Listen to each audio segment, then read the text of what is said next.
शुभोदय बच्चों, कैसे हैं सब लोग। पिछले क्लास में हम रमज़ान पाठ के प्रश्न और जवाब सब कुछ पूरा कर लिए। आज हम वाच्य देखेंगे। ग्रामर पाठ वाच्य, रमज़ान पाठ में वाच्य दिया गया है। वाच्य देखेंगे। वाच्य అంటే ఏంటమ్మా? సో మనం నిన్నటి క్లాస్లో రంజాన్ పాటలో ఉన్న క్వశ్చన్ ఆన్సర్స్ అన్ని కూడా కంప్లీట్ చేసుకున్నాము. ఈరోజు వాచ్య గురించి చెప్పుకుందాం. వాచ్య అంటే ఏంటి? దీన్ని మనం వాయిస్ అని అంటాం.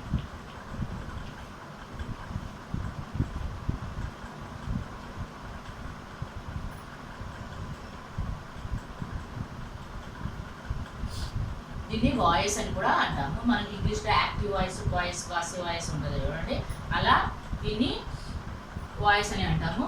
సో ఇక్కడ వాచ్య అనేవి మనకి 3 प्रकार के हैं.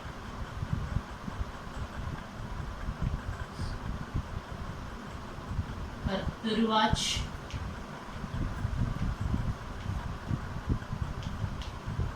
कर्मवाच्य, भाववाच्य. कर्तृवाच्य, कर्मवाच्य, भाववाच्य. సో మనకి ఇక్కడ కర్తృవాచ్య వాచ్యలో 3 టైప్స్: కర్తృవాచ్య, కర్మవాచ్య, భావవాచ్య. సో ఇక్కడ మీకు కర్తృవాచ్య అంటే ఏంటి, కర్మవాచ్య అంటే ఏంటి, భావవాచ్య అంటే ఏంటో చెప్పండి. సో ఇక్కడ కర్తృవాచ్య అంటే इस वाक्य में क्रिया कर्ता के अनुसार क्रिया हो और वाक्य में कर्ता प्रधान हो. సో ఇక్కడ క్రియ అనేది జరుగుతుంది. కర్త అంటే ఎవరు? చేసేవారు. కర్తృవాచ్యలో ఇక్కడ కర్త ప్రధానంగా ఉంటే దాన్ని మనము కర్తృవాచ్య అని అంటాం. కర్మవాచ్యలో క్రియ జరిగేటప్పుడు కర్మ ప్రధానంగా ఉంటే దాన్ని మనము కర్మవాచ్య అంటాం. భావవాచ్య అంటే భావం ప్రధానంగా ఉంటే దాన్ని భావవాచ్య అంటాం. సో దీన్ని మనం ఎలా రాద్దాం చూడండి.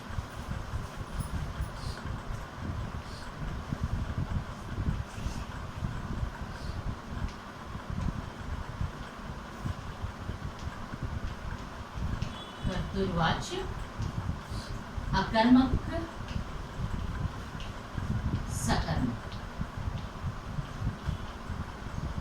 कर्मवाच्य ओनली सकर्मक. దీన్ని మళ్ళీ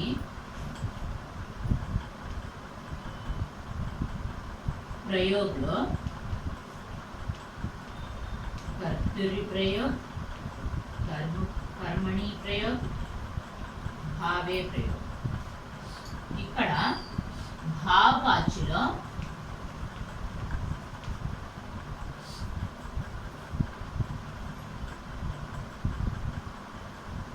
सकर्मक, नकारात्मक,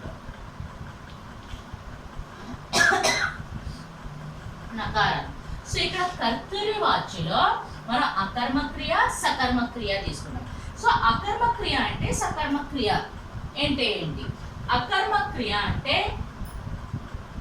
కర్మ లేనిది, సకర్మ క్రియ అంటే కర్మ ఉన్నది. సో మనకు కర్మ అంటే ఏంటి అసలు? ఫస్ట్ రామ్ పుస్తక్ పడతా హే అని ఉదాహరణ తీసుకుంటాం. రామ్ పుస్తక్ పడతా హే.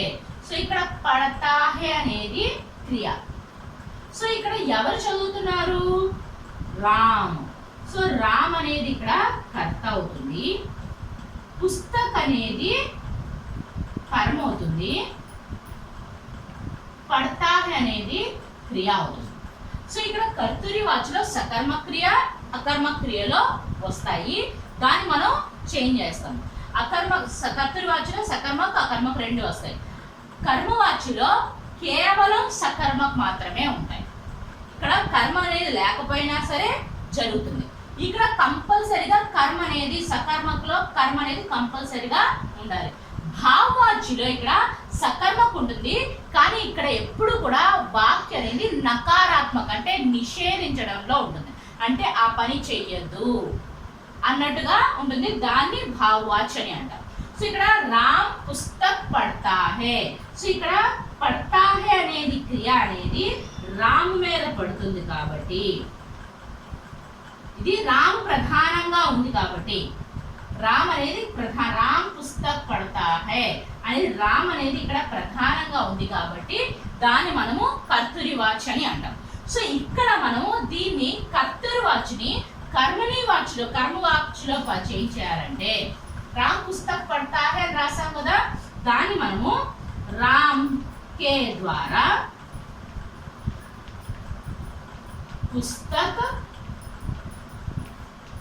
पढ़ी जाती है, पढ़ी जाती है. సో ఇక్కడ కర్మ మార్చేటప్పుడు లింగ వచనం పురుషు ఈ మూడు చూసుకుంటాము. చూడండి, రామ్ పుస్తక్ పడతా హే. సో రామ్ అనేది పుల్లింగ్ కాబట్టి పడతా హే అని తీసుకున్నాం, అవునా కదా. రామ్ అనేది పుల్లింగ్ కాబట్టి అక్కడ పడతా హే అది రామ్ అనేది ఏకవచనం పుల్లింగ్. సో మన సెంటెన్స్ కూడా ఏకవచనం పుల్లింగ్ లోనే రాసాము. సో ఇక్కడ రామ్ కే ద్వారా పుస్తక్ పढ़ी जाती है. సో ఇక్కడ పుస్తక్ అనేది కర్మ అనేది ప్రధానంగా ఉంది కాబట్టి, సో పుస్తక్ అనేది ఏమవుతుంది అక్కడ కర్మ అవుతుంది కాబట్టి, కర్మ ప్రధానంగా వర్క్ జరిగింది కాబట్టి, సో అక్కడ పుస్తక్ అనేది కర్మ ఉంది కాబట్టి, సో కర్మ ప్రకారంగా రాస్తే రామ్ కే ద్వారా పుస్తక్ పढ़ी जाती है అనేది రాయడం జరిగింది. అదేనా, అదే భావవాచ్యలో రాయాలంటే రామ్ కే ద్వారా పుస్తక్ పढ़ी नहीं जाती, పढ़ी नहीं जाती అంటే ఇక్కడ నకారాత్మకలో రాయాలి కాబట్టి రామ్ కే ద్వారా పుస్తక్ పढ़ी नहीं जाती అంటే చదవలేకపోతున్నాడు అని, అంటే అది భావాన్ని తెలియజేస్తుంది కాబట్టి అది భావవాచకం. సో ఇక్కడ రామ్ కే ద్వారా పుస్తక్ పढ़ी जाती है, ఇక్కడ జాతా హే ఉంది కదా, ఇక్కడ జాతి హే ఎందుకు వచ్చామంది అంటే అక్కడ రామ్ గురించి చెప్పాం కాబట్టి కర్త పుల్లింగ్ కాబట్టి అక్కడ కర్తను ఉద్దేశించి రాసాం కాబట్టి రామ్ పుస్తక్ పడతా హే అని రాసాం. ఇక్కడ కర్మను ఉద్దేశించి రాసాం కాబట్టి పుస్తక్ అనేది స్త్రీలింగ్ కాబట్టి ఈ పుస్తక్ ఉద్దేశించి రాయాలి కాబట్టి పుస్తక్ పढ़ी जाती है అనేది రాయడం జరిగింది. అర్థమైందా?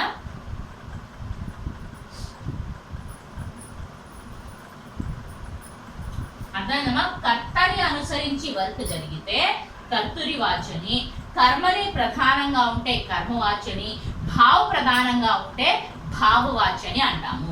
సో ఈ కర్తరి వాచ్యలో సకర్మక్రియ అకర్మక్రియ రెండు తీసుకుంటాము, కర్మవాచ్యలో ఓన్లీ సకర్మక్రియాన్ని తీసుకుంటాం. ఈ ప్రయోగించేటప్పుడు కర్తని కర్మని ప్రయోగంలో కర్తని ప్రయోగంలో మనం చేంజ్ చేసేటప్పుడు మనకి అది దేని మీద లింగ వచన పురుషు మీద వేసే ఉంటుంది. సో ఏ లింగ ఇస్తే అదే లింగ్ లో మనం రాయాల్సి వస్తుంది.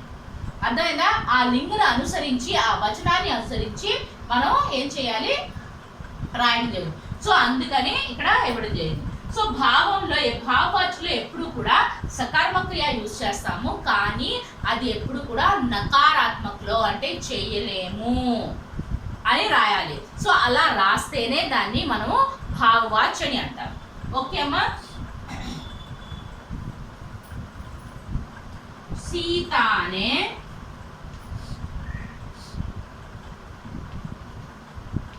కహాని లిఖి అని తీసుకోండి. సో ఇది ఏ వాచ్య అవుతుంది? కర్తని అనుసరించి రాశారు కాబట్టి, కర్తని ఉద్దేశించి రాసాం కాబట్టి ఇది కర్తరి వాచ్య అవుతుంది. సీతానే కహాని లిఖి రాసాం కదా. సో దాన్ని మనం కర్మని దాంట్లో చేంజ్ చేయాలంటే, కర్మవాచ్యలో చేంజ్ చేయాలంటే सीता के द्वारा कहानी लिखी गई, सीता के द्वारा कहानी लिखी गई. ఇక్కడ సీత అనేది స్త్రీలింగ్, ఇక్కడ ఇక్కడ కహాని అనేది కూడా స్త్రీలింగ్ కాబట్టి లిఖీ గయి. సో ఇక్కడ లిఖీ గయి అనేది క్రియ క్రియ యొక్క వర్క్ ప్రెషర్ అనేది దేని మీద పడింది, కహాని మీద పడింది కాబట్టి కహానిని ఉద్దేశించి రాసాం కాబట్టి సో అది కర్మణి ప్రయోగం అవుతుంది, కర్మవాచ్యలో చేంజ్. అదే మనం భావవాచ్యలో రాయాలంటే సీతా కే ద్వారా కహాని नहीं लिखी जाती, नहीं लिखी गई, ना नहीं लिखी गई అనేది రాస్తే नहीं लिखी गई అనేది రాస్తే అది భావవాచిలో చేంజ్ అవుతుంది. అర్థమైందమ్మా? కర్తృవాచిలో కర్తని ప్రధానంగా తీసుకుంటే కర్తృవాచని అంటాము, కర్త ప్రధానంగా ఉంటే కర్తవాచ్య అని ఉంటాము. సో కర్మవాచ్యలో క్రియ అనేది ప్రధానంగా కర్మ ప్రధానంగా ఉంటే దాన్ని కర్మవాచ్యని అంటాము. భావవాచ్యలో భావం ప్రధానంగా ఉంటే దాన్ని భావవాచ్యని అంటాం. సో ఈ కర్తృవాచ్య సకర్మ క్రియ అకర్మ క్రియ రెండు తీసుకోవడం జరుగుతుంది. కర్మవాచ్యలో సకర్మ క్రియ మాత్రమే తీసుకోవడం జరుగుతుంది. భావవాచ్యలో సకర్మకార్యనే ఉంటుంది, కానీ అది ఎలా ఉంటుంది, నకారాత్మకలో నెగిటివ్ రూపంలో ఉంటుంది. సో ఈ కర్తరి ప్రయోగం చూసేటప్పుడు కర్తరి కర్మణి కర్మని కర్తర్వాచలో చేంజ్ చేసేటప్పుడు లింగ వచనం ఇంకా పురుషి మూడు చూసుకొని మనం చేంజ్ చేయడం జరుగుతుంది. సో ఈ విధంగా మనం అర్థం చేసుకుంటే ఈజీగా వాచ్ అనేది చేయడం జరుగుతుంది. ఓకేనా? ఇంకో ఇక్కడ మనకి ఎగ్జాంపుల్స్ ఇచ్చాయి చూడండి.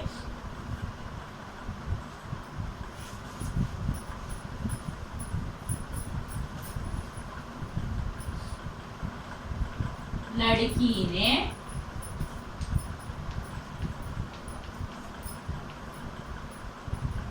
रोटी खाई, लड़की ने रोटी खाई. సో ఇక్కడ లడికి అనేది స్త్రీలింగంలో ఉంది. సో ఇక్కడ రోటీ ఖాయి అని ఉంది. సో ఈ ఖాయి అనేది దేని మీద ఉంది, కర్తృవాచ్యలో ఉంది కాబట్టి లడికి అనేది అక్కడ ఏమవుతుంది, లడికినే రోటీ ఖాయి అని ఉంది. సో అక్కడ లడికినే రోటీ ఖాయి అనేది లడికి స్త్రీలింగంలో ఉంది కాబట్టి కర్తను అనుసరించి వర్క్ జరిగింది కాబట్టి అక్కడ ఏమవుతుంది, అది కర్తృవాచ్యం. సో అదే మనం కర్మవాచ్యలో చేయాలంటే లड़की से रोटी खाई गई, लड़की से रोटी खाई गई. సో ఖాయి గయి అంటే ఇక్కడ రోటీ అనేది స్త్రీలింగ్ కాబట్టి అక్కడ మనం స్త్రీలింగ్లోనే రాయాలి. సో లड़की से रोटी खाई गई. సో ఈ ఖాయి గయి అనేది రోటీని ఉద్దేశించి చెప్పాం కాబట్టి అది కర్మవాచ్య అవుతుంది. ఓకే అమ్మా, అర్థమైంది అందరికీ? సరే మొత్తం నోట్ చేసుకోండి.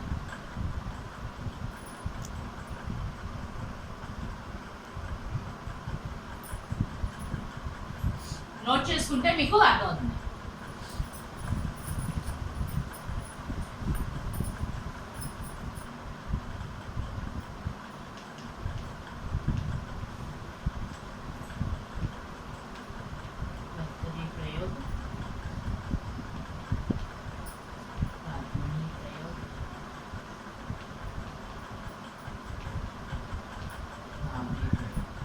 ఇవి లింగ వచనం పురుష.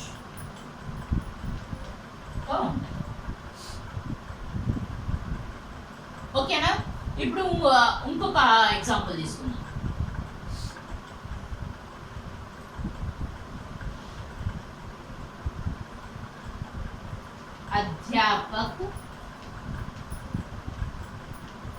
अध्यापक जी पाठ पढ़ाते हैं. अध्यापक जी पाठ पढ़ाते हैं. సో ఇక్కడ అధ్యాపక్ అనేది కర్త, పాఠ్ అనేది కర్మ, పడాతే హే అనేది క్రియ. సో ఇక్కడ కర్తను అనుసరించి జరిగింది కాబట్టి ఇది కర్తృవాచకం, కర్త ప్రధానంగా ఉంది కాబట్టి ఇది కర్తృవాచకం. అదే మనం कर्मणि वाच्य रायालंटे अध्यापक जी के द्वारा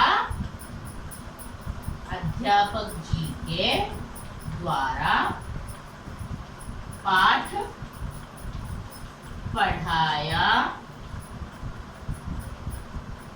जाता है. अध्यापक जी के द्वारा पाठ पढ़ाया जाता है. సో ఇక్కడ పాఠ్ అనేది పాఠ్ అనేది ఏకవచనంలో ఉంది కాబట్టి మనం పాఠ్ అనేది ఏకవచనంలోనే రాయాలి. అధ్యాపక్ జీ పాఠ్ పढ़ाए जाते हैं, पढ़ाया जाता है. అధ్యాపక్ జీ के द्वारा పాఠ పढ़ाया जाता है అంటే అక్కడ పढ़ाया जाता है అనేది దేని ఆధారంగా ఉంది? పాఠం ఆధారంగా ఉంది కాబట్టి పాఠ అనేది కర్మవాచి కాబట్టి అది అక్కడ కర్మవాచకం.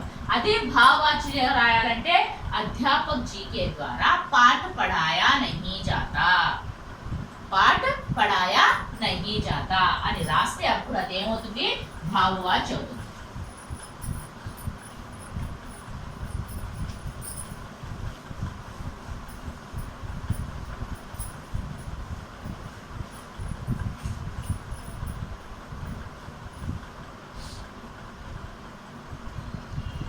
ఇక్కడ చూడండమ్మా,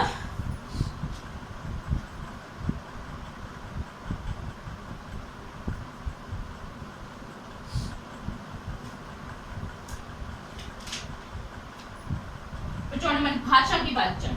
రోజా रोजे रखते हैं, रोजे रखते हैं అని ఇచ్చాడు. సో ఇక్కడ రోజే అనేది అక్కడ కట్ అవుతుంది, రఖతే హే అనేది. సో దాన్ని మనం కర్మవాచిలో రాయాలి అంటే రోజే రఖే జాతే హై, రోజే రఖే జాతే హై. సో ఇక్కడ రోజే రఖతే హే ఉపవాసాలు ఉంటారు, రోజే రఖే జాతే హే ఉపవాసాలు ఉండబడతాయి అంటే అందరూ కూడా రోజే ఫాస్టింగ్ ఉండడం జరుగుతుంది అని. సో ఇక్కడ రోజే అనేది ఇక్కడ బహువచనంలో ఉంది కాబట్టి ఇక్కడ కూడా మనం బహువచనంలో రాయడం జరిగింది. నెక్స్ట్ చూడండి, బच्चे खुशी मनाते हैं, बच्चों के द्वारा खुशी मनाई जाती है, बच्चों के द्वारा खुशी मनाई जाती है. ఇక్కడ బच्चे అనే ఇచ్చాడు. సో ఇక్కడ బచ్చేకి మనం వర్డ్స్ లో రాసేయడం బच्चों के द्वारा खुशी मनाई जाती है. ఖుషి అనేది స్త్రీలింగం కాబట్టి అక్కడ మనాయి అని. మనాతే అనేది ఎందుకు వచ్చింది? అక్కడ బహువచనం ఉంది కాబట్టి బహువచనంలో రాయడం జరిగింది. నెక్స్ట్, ఈద్ కా చాంద్ దేఖ్తే హే, ఈద్ కా చాంద్ దేఖ్తే హే అంటే చూడడం జరుగుతుంది అని. ఈద్ కా చాంద్ దేఖా జాతా హే, ఈద్ కా చాంద్ దేఖా జాతా హే. ఇక్కడ దేఖా జాతా హే ఎందుకు? చాంద్ అనేది ఒకటే కాబట్టి అక్కడ ఈద్ కా చాంద్ దేఖ్తే హే అంటే పండుగ యొక్క చంద్రుడిని అందరూ చూస్తారు. కానీ ఇక్కడ మనం కర్మను అనుసరించి రాసాం కాబట్టి ఈద్ కా చాంద్ దేఖా జాతా హే పండుగ యొక్క చంద్రుడిని చూస్తున్నారు అని, చూడబడుతుంది అని. ఇసే సహరీ కహతే హే, ఇసే సహరీ కహా జాతా హే. लड़की ने रोटी खाई, लड़की से रोटी खाई गई. సో రోటీ ఈ అనేది అక్కడ స్త్రీలింగం కాబట్టి రోటీ అనేది స్త్రీలింగం కాబట్టి ఖాయి గయి అని. लड़का रोटी खाता है, लड़के से रोटी खाई जाती है. ఇక్కడ లడకా రోటీ ఖాతా అక్కడ కర్తని అనుసరించి జరిగింది కాబట్టి ఖాతా హై అని రాశారు. సో ఇక్కడ కర్మని అనుసరించి జరుగుతుంది కాబట్టి రోటీ అనేది స్త్రీలింగం కాబట్టి खाई जाती है राजा. लड़का दौड़ नहीं सकता, लड़के से दौड़ा नहीं जाता, लड़का दौड़ नहीं सकता. దానికి భావవాచకలో కర్మవాచకలో రాయాలంటే లड़के से दौड़ा नहीं जाता అంటే ఇది భావవాచకలో తీసుకున్నాం. ఓకే అమ్మా, అర్థమైందా? ఇది కర్తృవాచి కర్మవాచకం. కర్త ప్రధానంగా ఉండి వర్క్ జరిగితే దాన్ని కర్తృవాచని, కర్మ ప్రధానంగా ఉండి వర్క్ జరిగితే దాన్ని కర్మవాచని, భావం ప్రధానంగా ఉండి భావమే ప్రధానంగా ఉంటే దాన్ని భావవాచని అంటారు. అర్థమైందమ్మా? ఇది హోంవర్క్.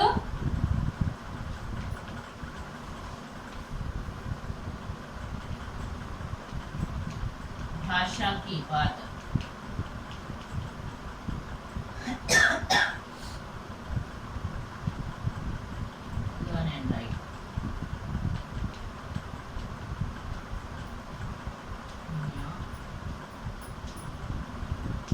భాషా की बात ఉన్నది రంజాన్ లెసన్ లో. రంజాన్ పాటల్లో భాషాకి బాత్ అనేది చదివి చూడకుండా రాయండి. ఓకేనా? Next class remind bye. Thank you.